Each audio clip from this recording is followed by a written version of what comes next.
Bienvenidos a esta transmisión especial desde el Museo de Arte Popular en el centro de la Ciudad de México. Estamos en la exposición Bioartesanía. Como ustedes saben, México está considerado como uno de los 5 países con mega biodiversidad y por esa razón en esta exposición les explicamos cómo se relaciona el hombre con los recursos naturales, con la flora y la fauna para producir artesanía. Así que no le cambien. Comenzamos. Turquía culpa a Siria por la propagación de incendios forestales que se han registrado en las últimas semanas. Animales olímpicos, el pez arquero y su gran habilidad para dar en el blanco, tal como lo hacen los mejores arqueros del mundo. Para proteger al campo, la Secretaría de Hacienda lanza el seguro agropecuario para apoyar a los productores ante el cambio climático. Hong Kong en penumbras, los peores niveles de contaminación en la historia podrían causar enfermedades respiratorias a los habitantes. Real y libre, jóvenes griegos crean una comunidad rural autosustentable.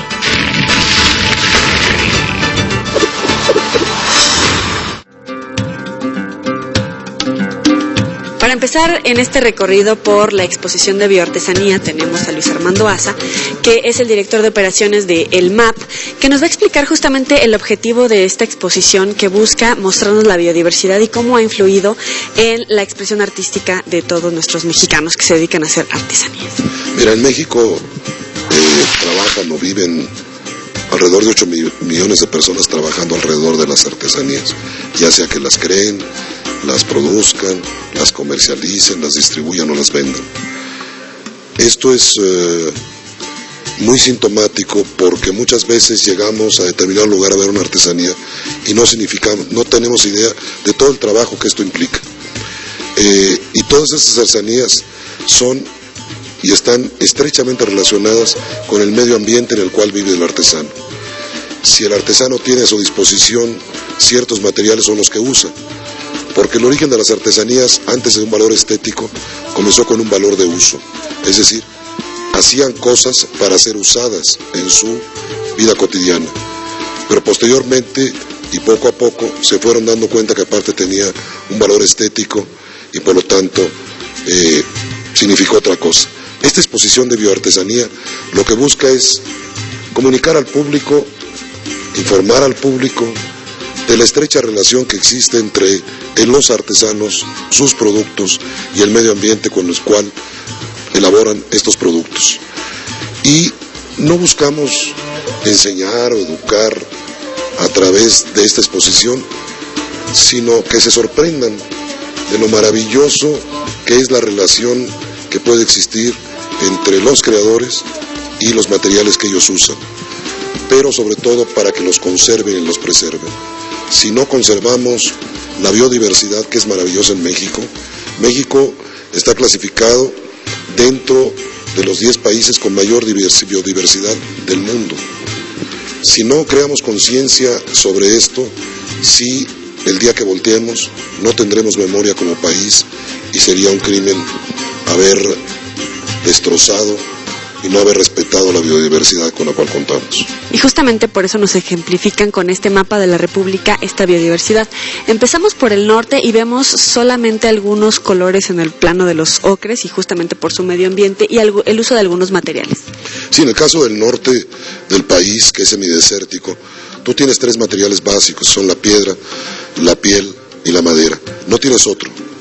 Y con esos 3 materiales, ellos hoy producen las artesanías o siempre las han producido con esos materiales. ¿Qué colores conocen? Pues eso. Los tintes o los materiales con los cuales pueden producir esos colores son los que tienen en su entorno. A medida que vas bajando en el mapa geográfico de la República Mexicana, te vas a dar cuenta que poco a poco va introduciendo el color hasta llegar a la parte sureste, que es una explosión de color. México, si algo lo caracteriza, es el color. En el centro encontramos ya más color, pero también otro tipo de materiales y la ejemplificación, por ejemplo, de un lagarto, es decir, la biodiversidad y la fauna, la flora, se va también relacionando con la artesanía que se produce. Sí, definitivamente, de muchos materiales de animales se obtienen, aunque no es todo lo deseable que se quisiera, se obtienen elementos básicos para hacer artesanías. Ya desde luego ahora hay mucha protección sobre ciertos animales. En el caso del lagarto, la tortuga y otros animales hay limitaciones para evitar su sobreexplotación y que un día dejen de ser especies en peligro de extinción. Bueno, vamos a hacer este recorrido y vamos a las noticias y ya volvemos con ustedes, y quiero que se queden con esa imagen. Es el cráneo de una vaca que está hecha artesanía. Es artesanía con incrustaciones de madera, obviamente terminadas en un color oscuro, representando a un diablo o a la maldad. Justamente de ese tema es de lo que trata esta exposición. Vamos a las noticias y volvemos con ustedes. Un incendio forestal que inició en la región siria de Latakia hace unos días se ha ido extendiendo a lo largo de la frontera con Turquía, en donde las autoridades y los bomberos luchan para apagar las llamas y evitar que se siga propagando el fuego. Estas áreas, Assad las está poniendo en llamas a propósito y también las está bombardeando. Empiezan los incendios forestales para evitar que los soldados del ejército sirio puedan llegar a su campamento. Miles de refugiados sirios que han cruzado la frontera hacia Turquía en un intento por huir de la violencia de su país aseguran que el régimen del presidente Bashar al-Assad es responsable de los incendios que se han registrado en las últimas semanas. El fuego está en nuestro pueblo. Assad sabe que su fin se acerca, por lo que está incendiando nuestros pueblos. Él no sabe qué hacer. Las autoridades turcas aseguran que la propagación de los incendios forestales es resultado de la negligencia por parte del gobierno sirio, que no ha dado respuesta inmediata a la emergencia para contener las llamas. Para TVCN, Lisette Ávila García. Ustedes se acordarán o alguna vez les habrán dicho no te hagas guaje, y todo esto tiene una tradición. ¿De dónde viene? Pues mira, los guajes básicamente son la región de Guerrero y Veracruz. Son bejucos que existen y que significa que no te plantes, que no te quedes pasmado, digamos, no te hagas guaje, o sea, sabes de qué estoy hablando, ¿no? Aquí un poco pasa lo mismo con estos guajes que se producen naturalmente y que los artesanos los recrean con laca, que obviamente provino de Oriente, la tradición de la laca, y lo pintan. Entonces, bueno, son piezas maravillosas de adorno, pero también de uso utilitario. En muchos lugares los guajes laqueados se usan como vasijas para tomar agua o tomar líquidos. Tenemos sin número de ejemplares pintados de diferentes colores, con diferentes acabados, y también tenemos algunos otros objetos que supongo que están hechos a base de guaje. La base de guaje, sí, básicamente de las vainas, de las cuales están las semillas de los guajes y se van cayendo, y con eso se va generando nuevos guajes. Aquí es una instalación de guajes de varios lugares del país, y lo que busca básicamente es representar esa biodiversidad en esta técnica específica de intervenir o realizar artesanías con los guajes como elemento básico de su entorno del artesano, que va poco a poco descubriendo estas piezas, y primero le da un uso utilitario, como te digo, vasijas para tomar agua, y después ya las pinta y las laquea, y es lo que hace ya una obra de arte, un guaje, ¿no? Encontramos guajes ahí en cualquier mercadito si vamos de turista al sur del país, y también tenemos por aquí otro ejemplar, principalmente en Chiapas se da.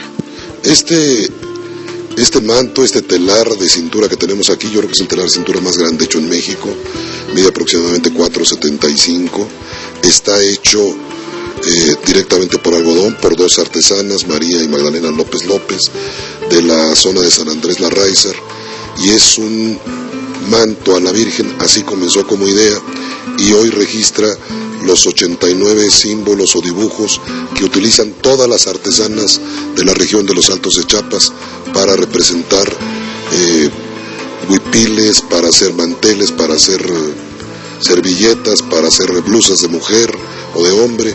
Entonces son los símbolos de ella, es un muestrario de todo lo que representa en términos de artesanía en lana hecho en San Andrés Larráizer, en la región de San Cristóbal de las Casas. Lo pueden encontrar en esa región del país o visitando el Museo de Arte Popular. En un momento regresamos. No le cambie. Cualquiera pensaría que tomar un arco y disparar una flecha es de lo más fácil.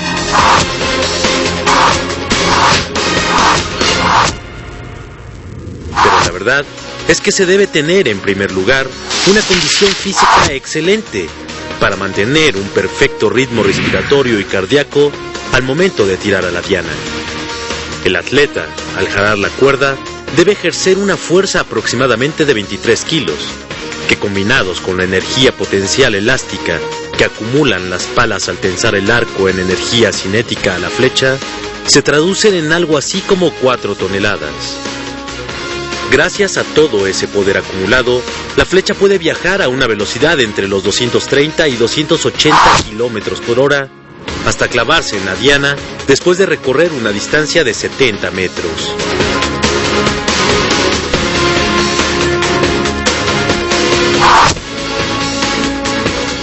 En el reino animal, existe un pequeño ser de tan solo 20 centímetros que puede competir sin ningún problema contra el ser humano por subir a lo más alto del podio, el pez arquero.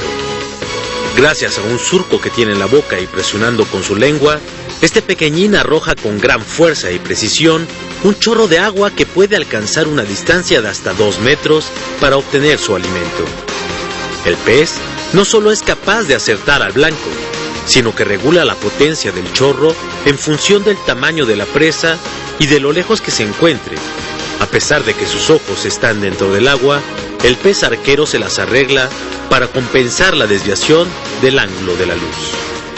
De BCN, Lucio García Estrada.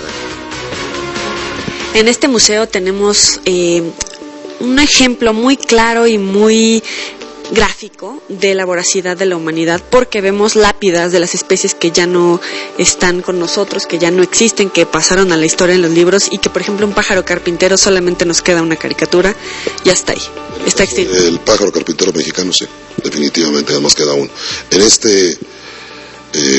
En estas fotografías están representados o animales en peligros de extinción, que están muy cerca de serlo, y otros que ya no existen en México.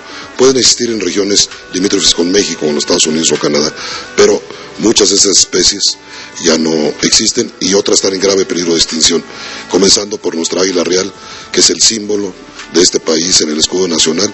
Ya prácticamente, si no la cuidamos, sí se va a extinguir esta especie. ¿Tenemos toporingo? El toporingo es un conejo que existió o que existe en las laderas del Popocatépetl y el Iztaccíhuatl, y durante mucho tiempo en muchos lugares de la ciudad que tenían lava volcánica, existía el toporingo, y actualmente ya no existe en ninguna de todas estas áreas rurales, y lo que queda allá en las laderas del Popocatépetl y el Iztaccíhuatl son muy pocos, y es un conejo y un animal maravilloso. ¿La vaquita marina? La vaquita marina, yo no creo que existan más de 40 vaquitas en todo el Mar de Cortés, y cuando existían pues miles, ¿no? ¿Jaguar? Jaguar quedan muy poquitos, ya solamente quedan en las reservas ecológicas y en los zoológicos, y es un animal que también está en peligro de extinción. También por aquí tenemos una especie extinta, el cóndor californiano. El cóndor californiano ya totalmente existió en la Baja California y ya no existe, ya es una especie totalmente extinta, no nomás en México sino en el mundo. ¿El lobo mexicano? El lobo mexicano en lo que es la República Mexicana, quitando zoológicos, ya no existe. Existe en Arizona, Nuevo México, Texas, y se está tratando de volver a repoblar algunos espacios de las reservas naturales para que se vuelva a repoblar el lobo mexicano. La lápida también del oso pardo.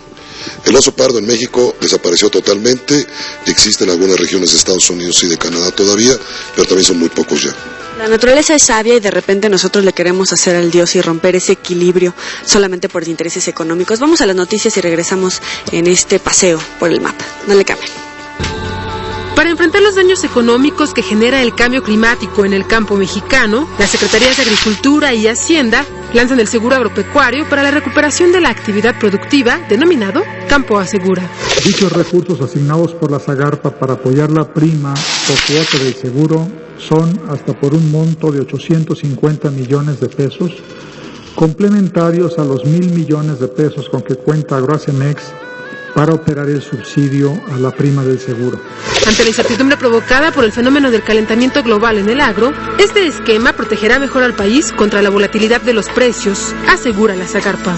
Porque va a permitir un mayor flujo de financiamiento, porque los bancos van a tener más garantía de retorno del crédito, pero también el productor va a recuperar los recursos propios que él invierte, porque no todo se puede financiar, y puede rápidamente iniciar su actividad porque también va a recibir, vamos a decir, un dinero fresco. Entre sus beneficios, Campo Asegura permitirá incrementar del 25 al 30% la suma asegurada que ha venido contratando el productor. Tan solo en el presente año han sido aseguradas 9.6 millones de hectáreas y 5.9 millones de unidades animal en todo el país. El costo económico acumulado entre el 2000 y 2010 fue de 325,000 millones de pesos y que los desastres dentro de esta década afectaron en distintos grados a cerca de 8 millones de personas. Campo Asegura está dirigido a productores agrícolas y pecuarios de todo el país que contraten una prima de manera individual. Permitirá atender daños por desastres naturales hasta por 19,000 millones de pesos y se podrá complementar con otros esquemas como el Fonden. TVCN, Fanny Miranda. Gracias por continuar con nosotros en este recorrido, una transmisión especial desde el Museo de Arte Popular en la exposición Bioartesanía, y tenemos un dato muy impactante respecto al número de especies de flora y fauna que están en peligro de extinción. En el caso de México se calcula por los expertos que son alrededor de 2.500 especies que están en peligro de extinción. Quiero decir que ya en el pasado cercano o lejano, ya otras ya no existen, alrededor de otras 1.500 que ya no existen, sobre todo de flora, que ya no existen y que ya se perdieron irreversiblemente. En esta exposición de bioartesanías lo que buscamos es reflexionar todos conjuntamente de que todos debemos conservar y tratar de preservar este patrimonio maravilloso y sobre todo de todas esas especies que existen en México en peligro de extinción. Hay que valorar las cosas que tenemos casi de regalo. Por ejemplo, el borrego, le quitamos la lana cada ratito. ¿Cada cuándo hay que esquilar? La muda es aproximadamente entre 8 a 12 meses. Se hace normalmente una vez al año, pero bueno, hay algunos que lo hacen 2 veces al año, ¿no? Y con esa lana podemos producir un sinfín de productos. Por ejemplo, aquí tienen 2 ejemplares. Sí, aquí tienes un proceso, puedes producir cualquier cosa que requieras de lana, desde la lana para hacer vestimentas de hombre o mujer, o para hacer alfombras, o para hacer tapetes, o para hacer cubrecamas, colchas. Con la lana se puede hacer cualquier cosa, hasta cuadros puedes hacer desde el punto de vista estético con lana, tejidos en lana. Entonces prácticamente se puede hacer cualquier cosa, ¿no? Hay que cuidar nuestros recursos vegetales y los animales, que incluso nos están ayudando a protegernos del frío. Y tenemos otro ejemplo, el equipal. El equipal, bueno, pues es utilizar los equipales, es utilizar las varitas y las fibras de determinados agaves presionados y armados que finalmente te permiten hacer un banco o una silla o un sillón de equipal. Es una tradición muy propia del estado de Jalisco, pero también del centro del país, ¿no? Una riqueza invaluable. Vamos a hacer una pequeña pausa y regresamos con ustedes. No le cambien. A primera vista cualquiera pensaría que se trata de una tarde nublada o brumosa en Hong Kong, pero la realidad es que los niveles de contaminación son alarmantes y por segundo día consecutivo superaron la marca de los 100 puntos. Me siento un poco decepcionada. Vine aquí para tomar fotos y desafortunadamente las malas condiciones me lo han impedido. Las autoridades instaron a niños, ancianos y aquellos con cardiopatía e enfermedades respiratorias no permanecer en lugares donde el tránsito sea muy denso, así como evitar las actividades físicas al aire libre. Desafortunadamente, el tifón que afectó Taiwán cambió el rumbo de los vientos, provocando que los gases contaminantes se mantengan en el ambiente como cuando es invierno. Estamos en verano y deberíamos ver un cielo azul. Hong Kong es una de las ciudades con mayor índice de contaminación ambiental en el planeta, situación que preocupa a los ciudadanos y a las empresas extranjeras establecidas en esta urbe. TVCN, Lucio García Estrada. En este recorrido por la República pasamos del amate al ixtle. Vamos a ver cómo lo utilizan los artesanos mexicanos y cómo lo podemos utilizar en nuestra vida cotidiana, por supuesto haciendo una exaltación de la importancia del material de la planta en la vida de todos los seres humanos. El ixtle es de una región muy específica del estado de Hidalgo y los artesanos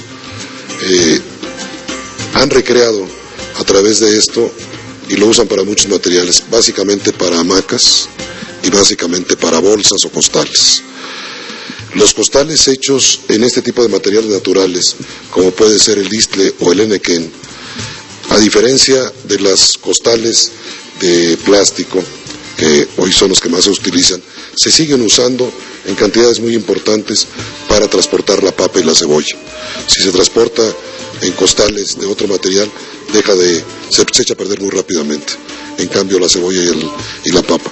Pero sobre todo, también sirve para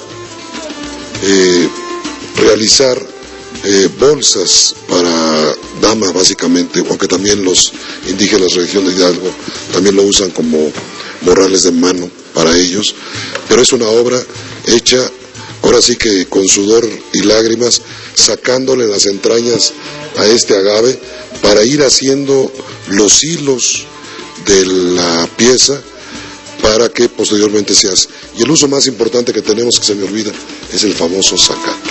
Claro, la pita, por ejemplo, puede ser utilizada, lo hemos visto en cinturones, en las sillas de montar, o sea, hay muchos ejemplos que a veces no nos damos cuenta de lo que está hecho, del tiempo que emplean los artesanos para crear una obra de arte auténtica. Sí, así es, el caso de la pita, bueno, todo lo que sean sillas de montar en México, de charros cuando menos, todas son piteadas, toda la indumentaria del charro mexicano en general es piteado, y es también una fibra de otro agave diferente, y es todo un proceso muy cuidadoso de ir cosiendo con esa pequeña fibra, hilo de fibra, ir construyendo esas piezas maravillosas del arte popular, como puede ser un cinturón de charro o una silla de montar, ¿no? O sea, la pita la convertimos en una especie de hilo que va a ser bordado a través de la piel. Bordado a través de la piel, de cualquier piel de cualquier animal. Entonces es un trabajo que se lleva mucho tiempo, es cuidadoso, no únicamente en la concepción de qué voy a representar, sino aparte el hacerlo con un hilo y una aguja. Bueno, acompáñenme a seguir por este recorrido en el museo y nada más les queremos dejar de mensaje. Cuando vayan de turistas a cualquier estado de la República, cuiden las plantas, a los animales. Es la fuente de vida no solamente de esos artesanos, es la fuente de vida de todo el planeta. Y también cuando vayan a comprar una artesanía no se vale estar pidiendo descuentos. Son horas para el armado de cualquier pieza que ustedes se pueden llevar a su casa. Ya volvemos con ustedes.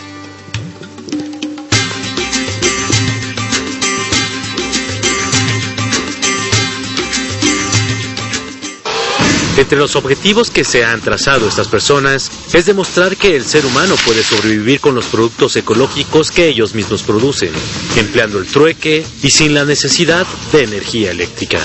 No ha sido sencillo, pues cuando llegamos aquí, ninguno de nosotros sabía cómo cultivar nuestras propias hortalizas. Durante el primer año, nos dimos cuenta de que esto no tenía absolutamente nada que ver con la realidad, pues los retos diarios eran enormes. Ahora, manejamos perfectamente el cultivo de alimentos orgánicos. El 80% de los alimentos que consumen proviene de sus propias hortalizas y de los árboles frutales que han cultivado, así como las construcciones hechas en casa para el secado de tomates, el cultivo de setas de ostra o de conservación de alimentos para el invierno. Siempre quise cambiar mi forma de vida. Ahora soy totalmente autosuficiente. Cultivo mi propia comida, vivo en un ambiente más limpio. Los integrantes de la comunidad llamada Real y Libre no están completamente aislados, pues participan activamente en las redes sociales, por lo que constantemente llegan griegos y turistas para quedarse un tiempo. En el último año, más de un centenar de personas han contactado con el grupo para unirse a ellos o colaborar de alguna manera. TVCN, Lucio García Estrada. Para terminar con este recorrido llegamos a una zona un poco más lúdica, interactiva con todos los visitantes, Luis. En esta pared podrán observar diferentes obras del arte popular mexicano en diferentes materiales. Si se gira cualquiera de estos, ustedes podrán ver de qué material está hecho este tipo de piezas. En este caso es totomostle, que es las hojas del maíz. En este caso son hilos de tela de algodón que se van entretejiendo para hacer estas muñecas. En este caso tenemos un carrito que tiene fibras de madera, y así podrán verlo para cada uno de todas las piezas. Esto es para que la gente tenga mayor información de que las artesanías están ligados a los materiales que cuentan los artesanos en la zona en que viven, y que se acostumbren a protegerlas, porque de lo contrario, si llegan a desaparecer, también desaparecen este tipo de artesanías con estos materiales. Es un trabajo de artesanos mexicanos, pero también tenemos artistas que ya le dan una interpretación propia a su entorno, al material, etcétera, como Toledo. Bueno, el caso de Francisco Toledo, que es un artista destacado oaxaqueño, en este lagarto, que es un óleo en tela, nuevamente utiliza a este animal para hacer esta pintura. Toledo es una gente muy ligada con el arte popular de su estado, toda su vida lo ha sido. De hecho, su gran creación ha sido Los Animales Fantásticos, que él mismo ha creado en sus obras plásticas, pero además trabaja con artesanos de la región. Tiene mucha gente que está trabajando ahora, por ejemplo, en cerámica de alta temperatura, son diseños de ellos para hacer pisos.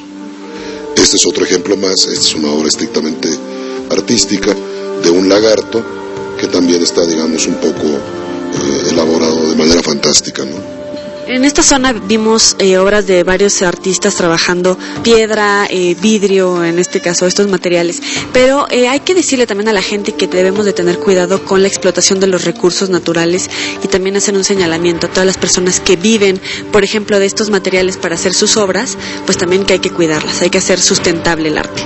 Definitivamente, en el caso del arte popular, cuya mejor expresión son las artesanías, de las cuales México se caracteriza por tener una gran diversidad.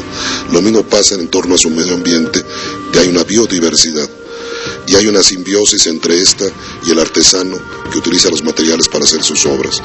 Si pierde su entorno, pierde sus artesanías, o las hará en otros materiales, pero ya no será lo mismo, ¿no? Además de la pérdida ambiental, del hábitat, incluso del ser humano. Muchísimas gracias por esta explicación, Luz Armando Asa, y todo el recorrido aquí en el museo. Y gracias a ustedes por acompañarnos. Nos vemos la próxima. Pásenla muy bien.